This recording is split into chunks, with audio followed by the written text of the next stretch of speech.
Hello hi നമസ്കാരം, welcome back to obese world. Parking. അപ്പൊ Harish Kalyan, MS Bhaskar എന്നിവരാണ് അഭിനയിച്ചിരിക്കുന്നത്. പടം ഇപ്പോൾ ഹോട്ട്സ്റ്റാറിൽ OTT സ്ട്രീം ആവുന്നുണ്ട്. അപ്പൊ ഞാൻ ഇന്ന് സിനിമ കണ്ടു കഴിഞ്ഞപ്പോൾ എനിക്ക് മനസ്സിലായി ഇത് നമ്മുടെ അയ്യപ്പനും കോശിയും ഇൻസ്പയർ ആയിട്ട് എടുത്തൊരു സിനിമയാണെന്ന്. കാരണം ഇതിന്റെ സ്റ്റോറി ലൊക്കേഷൻ്റെയാണ്, റൈറ്റർ ഇതിന്റെ ഡയറക്ടർ തന്നെയാണ്. ലോകേഷ് പല ഇന്റർവ്യൂസിലും പറയുന്നായിരുന്നു തനിക്ക് ഏറ്റവും കൂടുതൽ ആഗ്രഹം ഒരു സിനിമ റീമേക്ക് ചെയ്യണമെങ്കിൽ എനിക്ക് ഏറ്റവും കൂടുതൽ ആഗ്രഹം അയ്യപ്പനും കോശിയാണെന്ന്. സോ പുള്ളിക്കാരൻ അതിനൊരു വേറൊരു ലൈനിൽ ഇതിൽ എടുത്തു വെച്ചിട്ടുണ്ട്. ഇതൊരു പാർക്കിംഗ് സംബന്ധപ്പെട്ട ഒരു വിഷയമാണ്. ഒരു വീട്ടിൽ പാർക്ക് ചെയ്യാൻ രണ്ടുപേര് കാറ് വാങ്ങിക്കുന്നു. അവർ രണ്ടുപേരും പാർക്കിങ്ങിന് വേണ്ടിയുള്ള ഒരു ഈഗോ ക്ലാഷ് ആണ്. ചുമ്മാ സംസാരിച്ച ഒരു പ്രശ്നം വലുതാക്കില്ല. അത് തന്നെയാണ് ഈ സിനിമയിലും കഥ. സിനിമ ഒക്കെ നന്നായിരുന്നു, നല്ല സൂപ്പർ സിനിമയായിരുന്നു. രണ്ടുപേരും ഹരീഷ് കല്യാൺ ആയിക്കോട്ടെ MS ഭാസ്കർ ആയിക്കോട്ടെ തകർത്ത് അഭിനയിച്ചിട്ടുണ്ട്.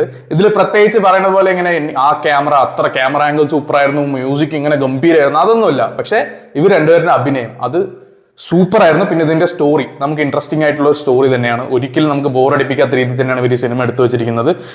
മേ ബി സ്വന്തം വീടും അവിടെ ഒരു പാർക്കിംഗ് സ്പേസും ഡെയിലി കാർ നിർത്താൻ വലിയ പ്രശ്നമില്ലാത്തവർക്കൊന്നും ഇതിനെക്കുറിച്ച് വലിയൊരു ഇമ്പാക്ട് ഉണ്ടാക്കില്ല. പക്ഷേ ഞാൻ ബാംഗ്ലൂരിലായിരിക്കുന്നത്, ഞാനൊരു റെന്റഡ് ഹോസ്റ്റലായിരിക്കുന്നത്. സോ എനിക്കറിയാം എൻ്റെ കാർ നിർത്തുന്ന സങ്കടം. ഞാനൊരു എക്സ്ട്രാ 2000 പേ ചെയ്തിട്ടാണ് കാർ സ്പേസ് ഞാൻ അവിടെ റെന്റ് ചെയ്യുന്നത്.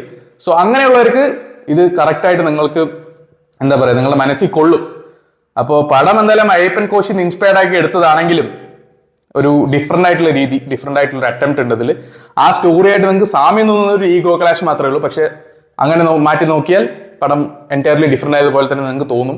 നല്ലൊരു സിനിമയാണ്. ഇപ്പോൾ ഹോട്ട്സ്റ്റാറിൽ സ്ട്രീം ആവുന്നുണ്ട്. തീർച്ചയായും കണ്ടിരിക്കേണ്ട ഒരു സിനിമ. രണ്ടുപേരും നല്ല വൃത്തിയായിട്ടുള്ള അഭിനയമുണ്ട്, പിന്നെ നല്ലൊരു സ്റ്റോറിയും ഉണ്ട്. അപ്പോൾ നിങ്ങൾക്ക് കാണാൻ സമയമുണ്ടെങ്കിൽ തീർച്ചയായും പാർക്കിംഗ് എന്ന സിനിമ കാണുക. നിങ്ങൾ ഒരിക്കലും നിരാശപ്പെടുത്തില്ല. ഗൈസ്, അത്രയുള്ള വീഡിയോ ഇഷ്ടപ്പെട്ട എല്ലാവരും ലൈക്ക് ചെയ്യുക, ഷെയർ ചെയ്യുക, കമന്റ് ചെയ്യുക, സബ്സ്ക്രൈബ് ചെയ്യുക. Thanks for watching obese world. ഞാൻ അടുത്തൊരു വീഡിയോ പെട്ടെന്ന് തന്നെ വരുന്നതായിരിക്കും. Bye guys.